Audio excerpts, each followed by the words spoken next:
तालुक्यातील ग्रामसोनी येथे नवीन तलावात तरुणीचा मृतदेह आढळून आल्याची घटना घडली आहे। काल दुपारी 12 वाजेदरम्यान उघडकीस आली आहे ही घटना आणि या घटनेमुळे गावामध्ये एकच खळबळ माजली आहे। चित्रांशी सुरेंद्र बोपचे वय वर्ष 19 असे मृत तरुणीचे नाव आहे।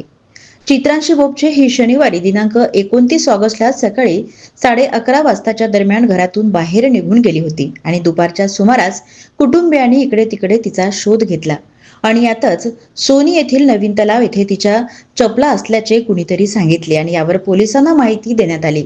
तर शनिवारी सायंकाळी उशिरापर्यंत पोलिसांनी नवीन तलाव येथे चित्रांशीचा शोध घेतला, मात्र तिचा थांग पत्ता लागला नाही। मात्र शनिवारी दिनांक 30 ऑगस्टला आपत्ती व्यवस्थापन विभागाच्या बचाव पथकाने सकाळपासूनच नवीन तलावात शोध मोहीम राबविली आणि दुपारी 12:30 वाजताच्या दरम्यान चित्रांशीचा मृतदेह हाती लागला। चित्रांशीच्या मृत्यूचे नेमके कारण कळू शकले नसून तिच्या मृत्यूबद्दल गावामध्ये हळहळ व्यक्त केली जात आहे। गोरेगाव ग्रामीण रुग्णालयात मृतदेहावर उत्तरीय तपासणी करण्यात आली आणि गोरेगाव पोलिसांनी मर्ग दाखल केला असून तपास सुरू आहे।